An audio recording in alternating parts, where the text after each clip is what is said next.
Anybody here learning how to do something?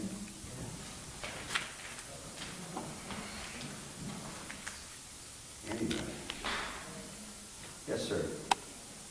Did you raise your hand? No. I'm learning how to do something every day. Well, amen. I believe you. You brought in this gadget from a microwave. Whatever it is. It's a magnetron. Well, whatever it is. It's a cyclotron. And anybody know what a cyclotron is? I don't either. I don't know. I think it's a huge machine. I don't know what it's for. I see it when I run through my dictionary. I think it's a cyclotron. All right, we're up and running. Would that be a Schwinn cyclotron? No, no. This is for scientists. Who Oh. knows? Maybe it's an atom bombarder. I don't know. Psalms, if you would turn there.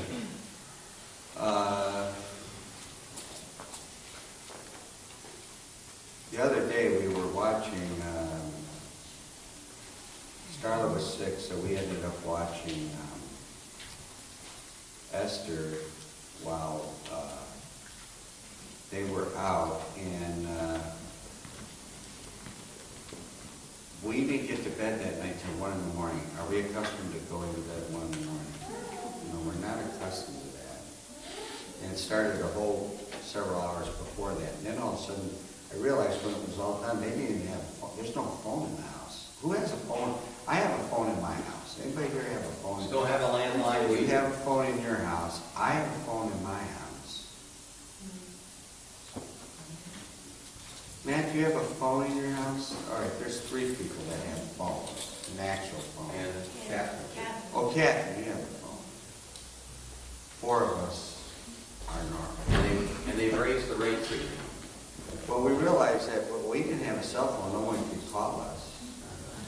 You know, years ago, before you had all that, it taught the P word, patience. I mean, there is no phone. You have to wait. You couldn't receive a call, give a call. We're going to go to Psalm 57. It'll be verse 1. I don't know if I've ever, I probably have, and I stared at my Bible for hours, it seemed, and I said, well, I'll preach that verse. And can you learn something from your cell phone? I mean, is it good or is it bad? Can it be good? Sure. Sure. Yeah. Can it be bad? Certainly. Yeah, it can be bad. And I know we asked the kids, we're looking for, I think, 5 more sections of fence. We really only need 1, but we had 5. We're talking the stuff from, 18A, that kind of fence. The traditional. Split rail. Yeah, well, no. Out here, they took all that fence, they let it rot. They painted it every year. They let it rot right off and they dumpstered it. And they were dumpstering it. And I wanted it. It was all busted up before I could get it. Oh, the wrought iron. Yeah, the wrought iron. It was there for forever. But anyway. Psalm 57, verse 1. Be merciful unto me, O God, be merciful unto me, for my soul trusteth in thee. Yea, in the shadow of thy wings will I make my refuge until these calamities be overpassed. Anybody else have that memorized? Did anybody know where I memorized it? There's a certain place I memorized that at. In your study. No? The hospital. At the hospital. Yeah, Amy remembers that I said that. If you're in the hospital, you are the victim. You are the patient. Sometimes we take tracts in there or bring their Bible. Do you feel like reading your Bible? You're the patient now. I would have to agree with you, brother. I'm going to read my Bible. I'm going to get caught up on my Bible. And it's like, oh, man, woe is me. It's everything to stay alive, right? If you're really in there as the patient and you don't feel good, you're drugged up, they want to kick you out as soon as possible, right, to get you out of there so you're really not there and you don't feel so hot. if you're the visitor, do you feel bad? Not as bad as the patient, all right? Hopefully not. Now, listen, when Corey went in for the baby, it ended up that Starla went to the emergency room. She was in the room and she passed out, and they couldn't get a pulse. They rushed her to the emergency. She became, and they did everything but admit her. She became the patient. She was the visitor, but became the patient. It was kind of comical, but it had a happy ending. But anyway, my wife was in the hospital for 6 weeks. Now, we're not preaching that message, all right? But we're preaching the message when I came to visit there. This was the second or third. This time it was the real thing. We had false alarms. They called, the baby's coming, better get down here. When does that call come in, by the way? 3 a.m. 2 in the morning, 3 in the morning, 12:30. It could be you went to bed at 10, it came in at 11, whatever, you're groggy. You know the way down here by heart. You go through heavy traffic to get there, but when you're going, there ain't no traffic, right? There's no traffic whatsoever. And you can get there really quick. And then I was in a room. Now, if back in those days, this is, when was that, 1980? Was there, did Dick Tracy, Adam Smart, what's that guy's name? Maxwell Smart, he had his in the shew? Yeah, shew phone. Was there any phones back then? Cellular phones came about, well, let's see, I think they just had the anniversary of the first experimental cell call, that I think when they first started being available commercially, 1987, I think. Okay, so it was before the phone. It was before, they had a phone, but he had to be a CIA agent to have one. Oh, yeah. My dad had one in the truck. Okay, well, see, he was a CIA, he was the guy, but he worked with that sort of stuff. He was sort of that guy.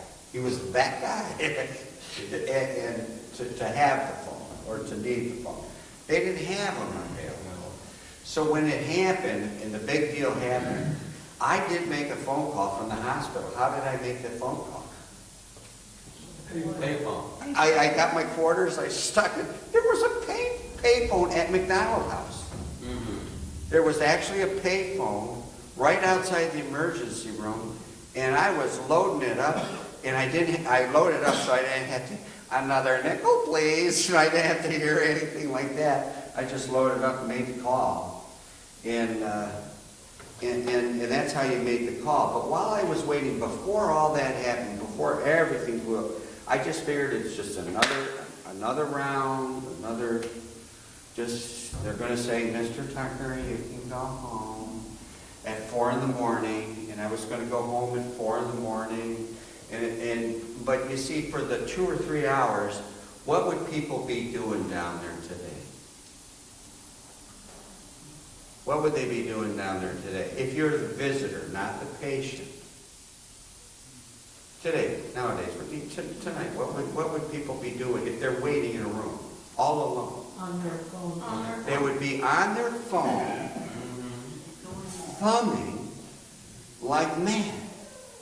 Looking at nonsense, doing nonsense, thinking of nonsense, and it would be a huge waste of time.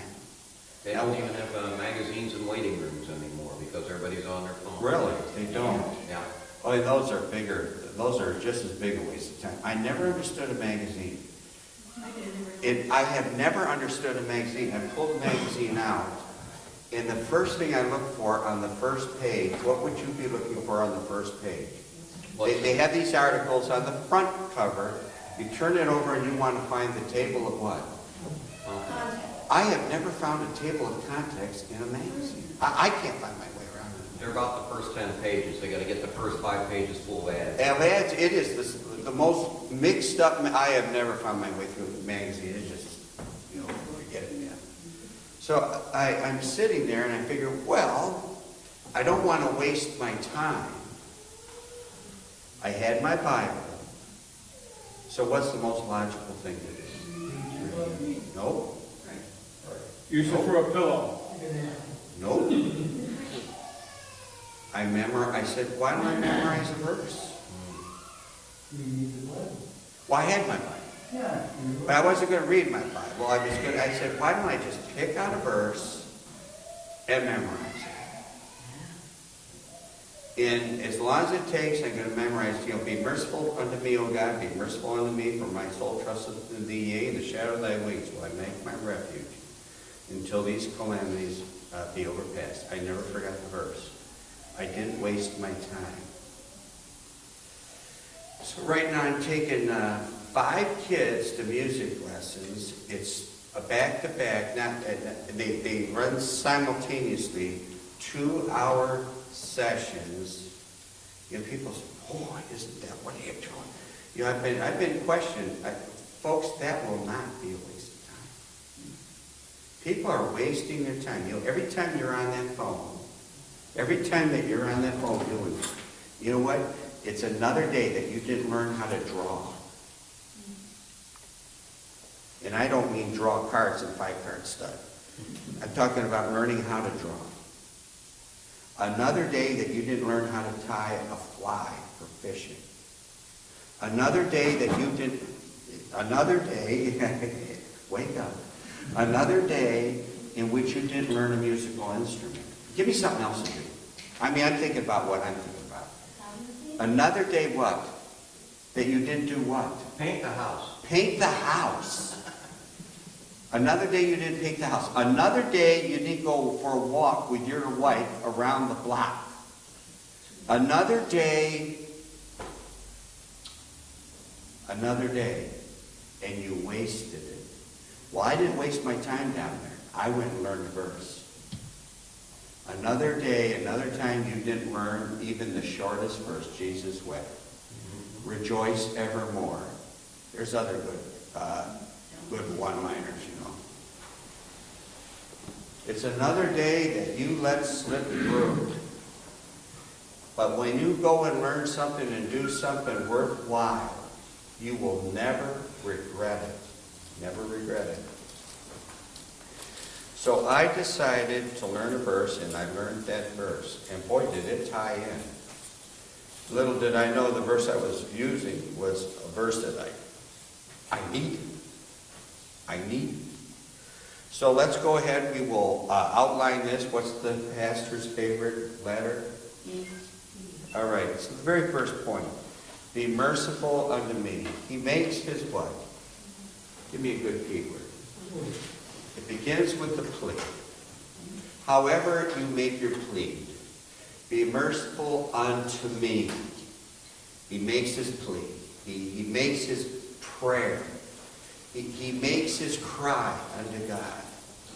He comes to God in prayer. But folks, that's never wasted. Now, how many times did I have to read that, go over it that night to learn it? Did I learn it in 5? Now, there are probably people who can learn it in 5 minutes. I did not learn it in 5 minutes. For me to go over that and repeat that, how long would it take you?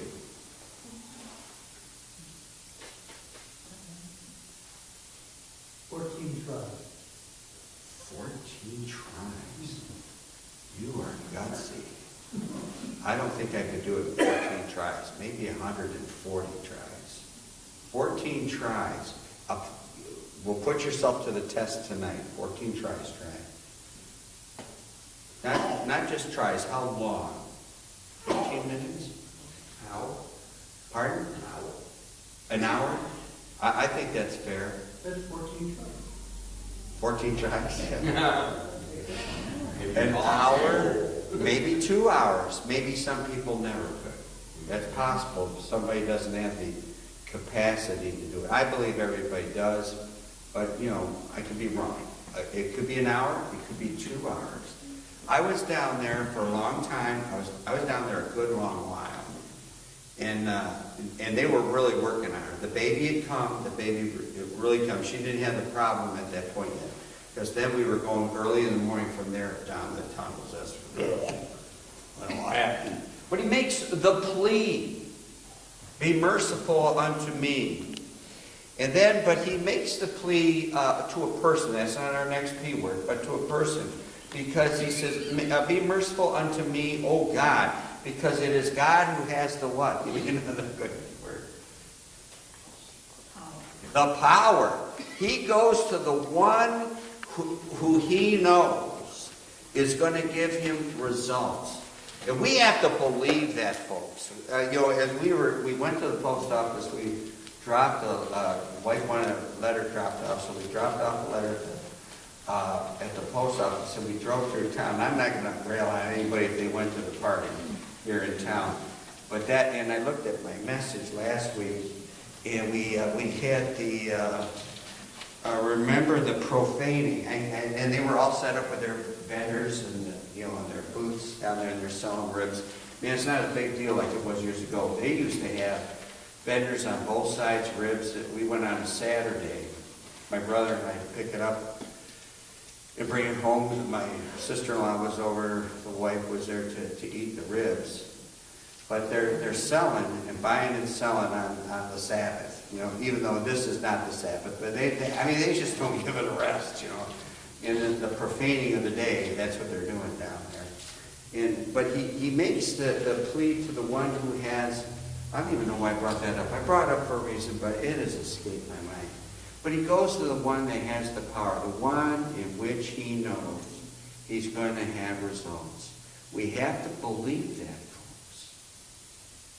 We go to man first. We dial 911.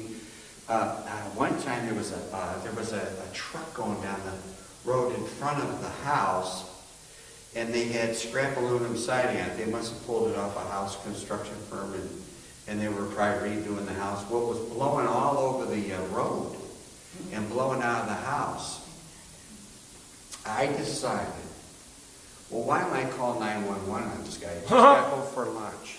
You mean you lose the aluminum off? It was just going everywhere. Oh, okay. He's flying down the street. I dialed 911. They didn't, I don't think they said, what's your emergency? They could have said that, but they also said another thing. Are you Mr. They identified me by name. Alrighty. Oh, Now, this is back then. So it must have, now I would assume they can still do that today. They don't do that today if you dial 911. But they identified me by name, and I said, man, I'm not calling their urgent. I decided that's off the list. I don't want them to be after me. I don't want to do that kind of call. But we have to go to the one, we go to the authorities. The real authority is God. Right? The plea needs to be made to the one who has the power. The power to get results. And I made that plea. I memorized it. Took an hour. It could have taken 2 hours. And I needed that prayer. I needed it. All right, our third one. And I know you're tired. It is a beautiful night. We can go home early. He says it again. Be merciful unto me. Give me a good keyword from that. He says it again. Like he says it again and again and again and again. Petition? Yes, it is the persistence. Folks, we have to be persistent. Bugging him.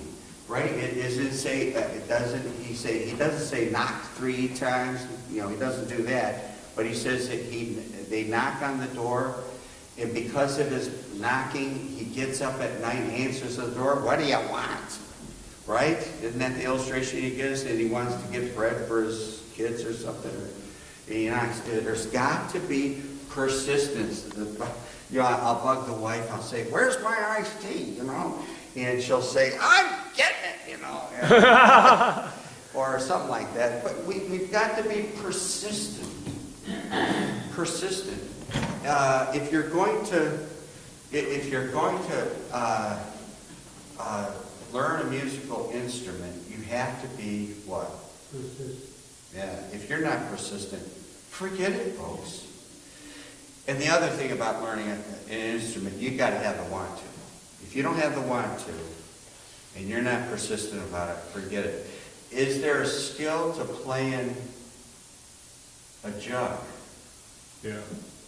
I would have to say, you could say, there ain't no skill. I think to be a good jugger, and you get the feel of the jug, I have to go down and get a jug, because I want to be able to do that while the hillbilly bands go, while we're playing That there's not a lot of talent, but a little bit. You gotta know how to make the sound right. Well, you do it with a Pepsi bottle, you know. You could do it with a jug. Would there be skill to do with a Jew? You know, bang, bang, bang, bang, bang, bang, bang. Yeah. I think the shape of your mouth. I think there's probably, it may not be a lot of skill, but a little bit. And if someone doesn't even have the persistence to do that right, how are they going to play an instrument right? Right? Persistence. He says it and repeats it again. Be merciful unto me. He is persistent in it. And so if you're going to have good things happening to you, you must be persistent at it. Persistence is really important. In whether you're younger, middle-aged, or older, I mean, those are all qualities to have to the very end, amen. Persistence. And then, but he's praying, and he says, be merciful unto me for my soul. That is the actual, give me the P word for that. For my soul. That it's the real what? Person. The real person. He's praying for the real person. Not the exterior. He's praying for the interior. It is the person that dwells within that body. It's the real man. The one that's walking the halls in here. Inside of this body. It's the man behind these glasses here. The man behind this living desert shirt that he's wearing. It's the man that's in there. For the real person. I mean, God cares for your soul. Shouldn't you care for your own soul, right? Take care of your soul. If you had a burden for your own soul, Jesus had a burden for your soul to die for. The first one you should be concerned about is your own soul. It's going to hell unless you get saved, right? For the real person, the person. Be merciful unto me, O God, be merciful unto me, for my soul trusteth in thee. I almost said the word, our fifth one. He's putting that soul and trusting it in thee. I'll just give it to you. The fifth one is the placing. The placing. You know, you can put your trust in all kinds of, they have ads like this. There's the moving in, they're moving, and they say, well, how's it going? And they say well, okay. And the customer said, just okay. And they hand the woman part of something that broke, and I think they hand her a few keys, piano keys. It's just going just okay. You want to put your trust in somebody. I took this figurine to the best, this woman in town. She's in Cleveland Heights, to repair. We had the hand. And she said, if you want, I can fix that, the little finger. You have to pick up the figurine in a certain way. They are pricey. My mother had a couple of them. And they were my grandmother's, and I always liked them. The guy was born in 1905. So it's not like they come from 1720. They come from the 1940s, around that era. And she told me, this is plaster Paris. So it's not fire. She said, I can fix it. When I say it was small, it's smaller than the tip of your ballpoint pen.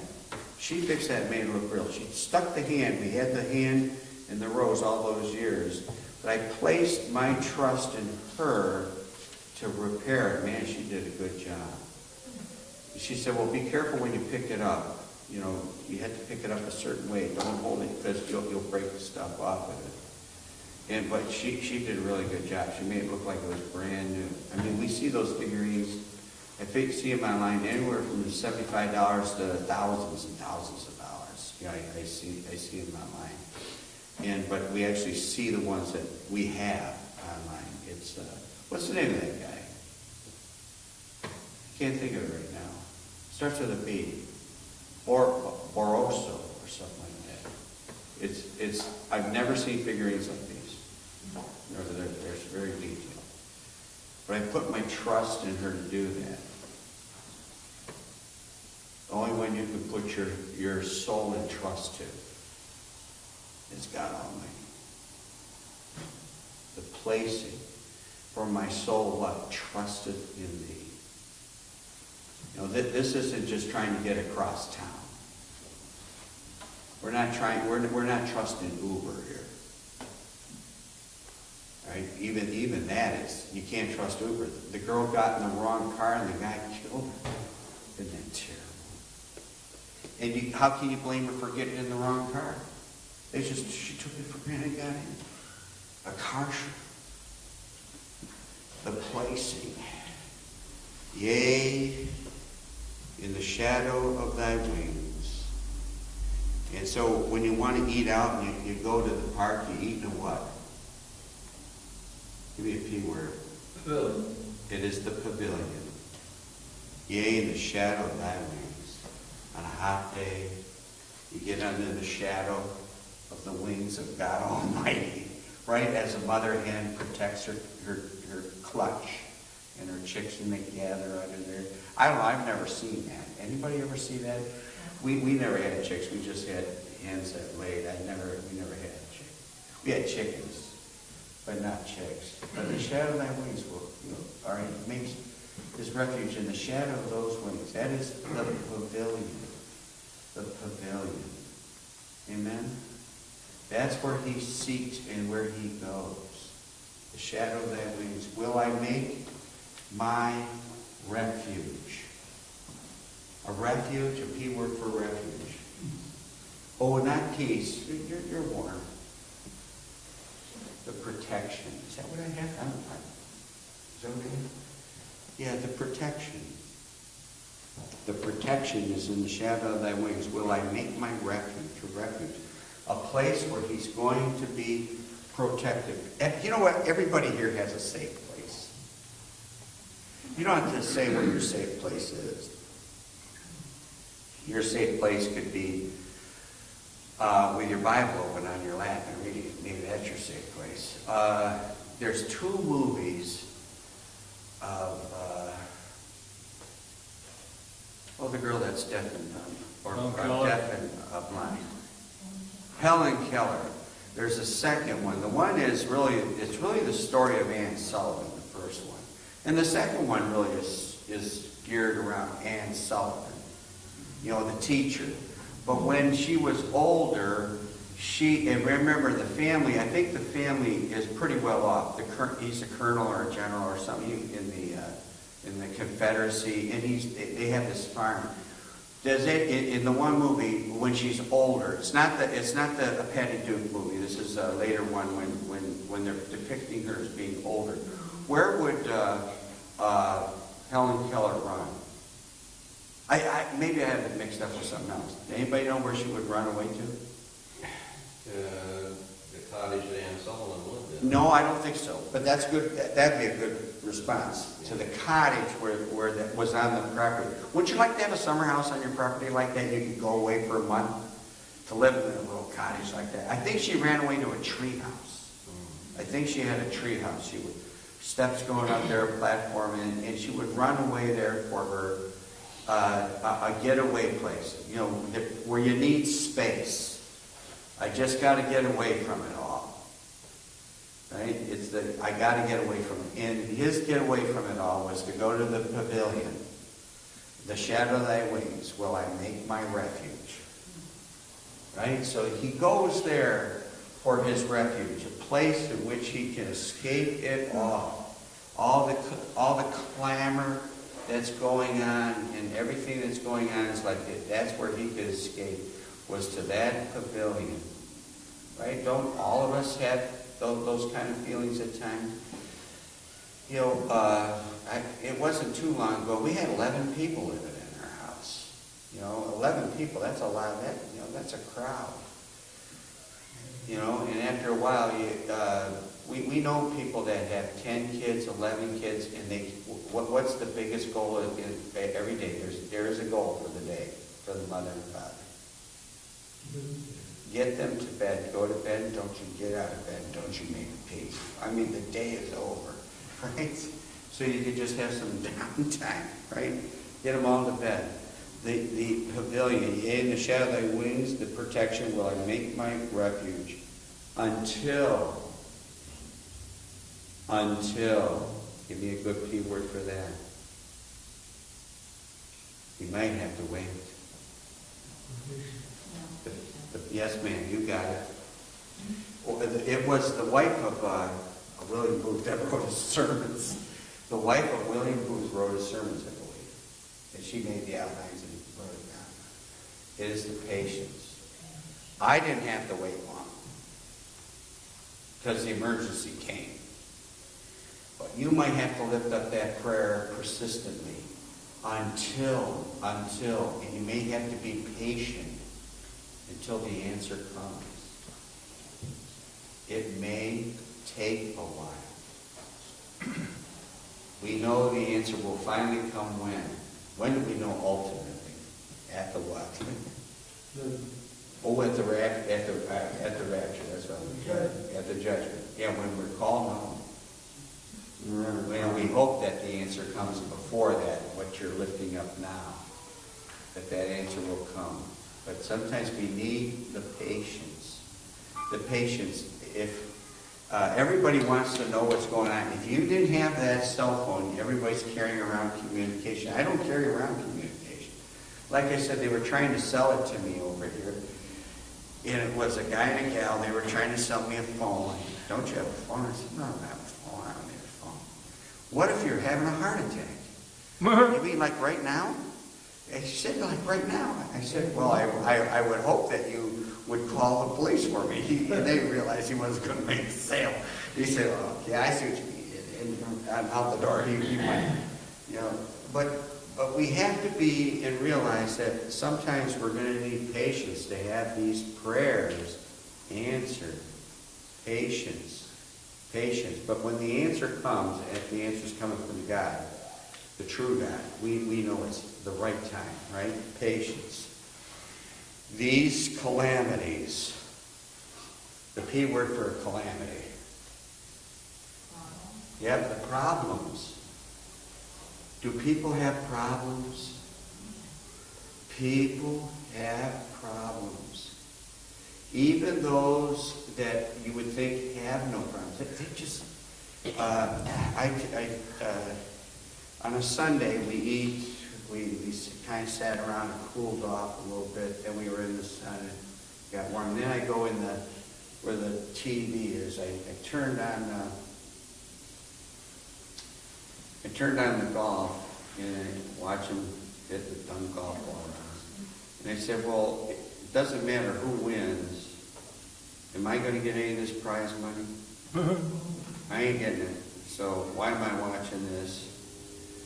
I turned on the movie and I said, I've seen this movie. This is a good part of the movie. I've seen this movie 5 times already. I turned on the Western and I said, I don't want to watch that. We've already seen it. It's the dumbest thing, and they dub in the music.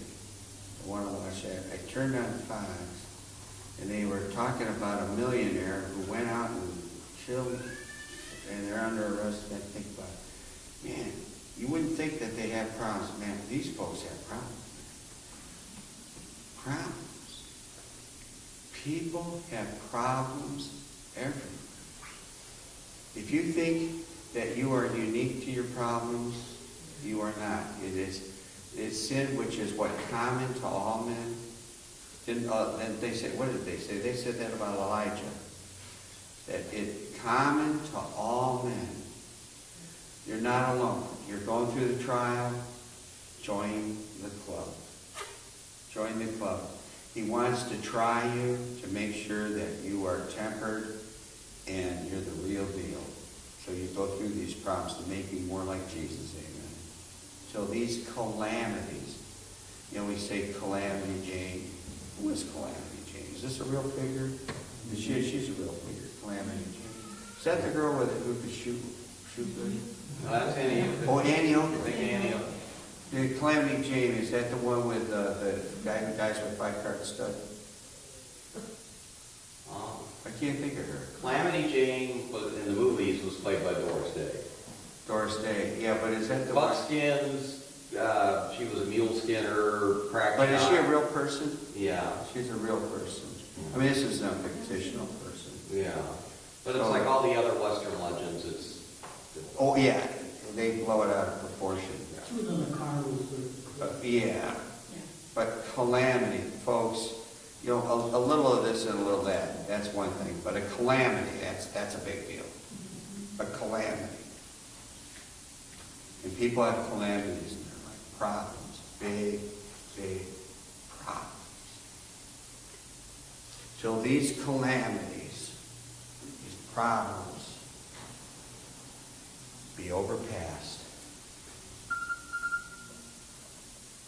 And that's our last word, that's our 10th one. It's not Bible, but the president in the Civil War, I think the President Lincoln said it.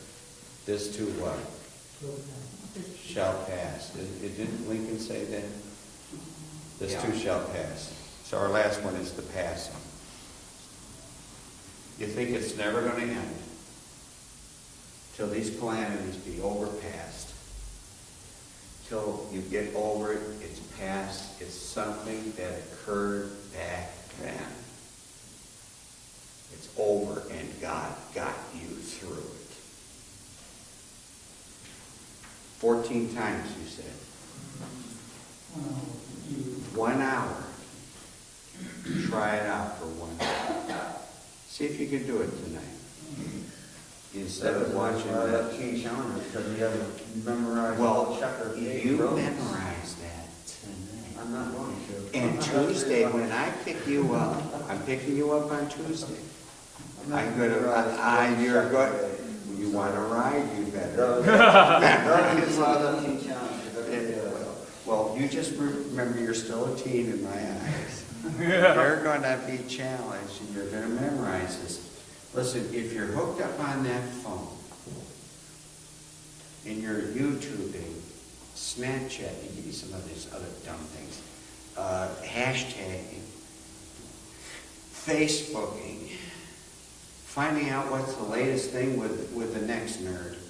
It's the dumbest thing. You're wasting your life.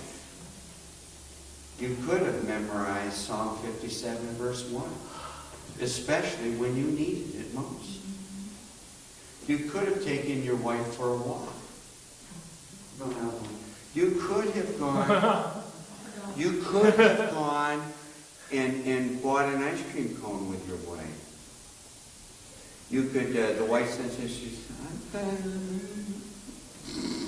she's up on the couch and she's off on the shoes and her feet go up on my lap and I might massage her feet. I mean, you could have been doing that than being on that dumb Snapchat. What's the other thing? Whatever it is.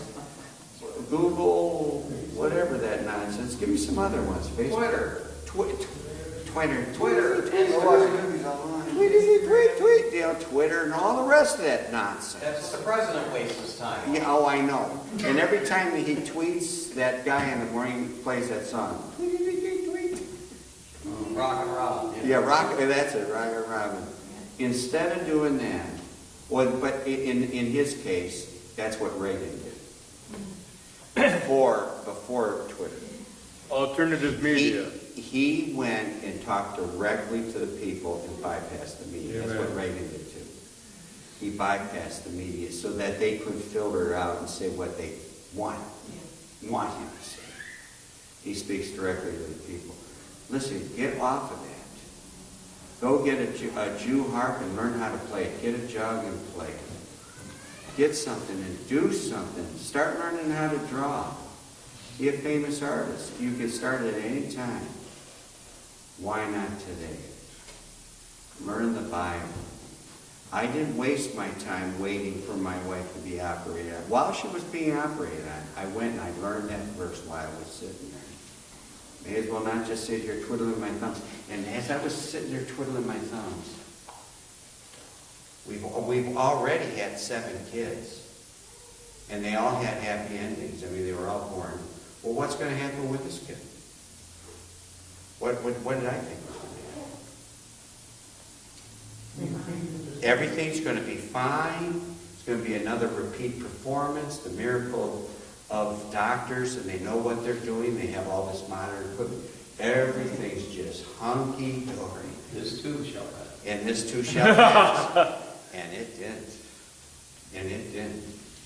And I took my time to accomplish something. I learned that verse, and I never forgot it. Be merciful unto me, O God, be merciful unto me, for my soul trusteth in thee. Yea, in the shadow of thy wings will I make my refuge, until these calamities be overpassed. Shake hands before me.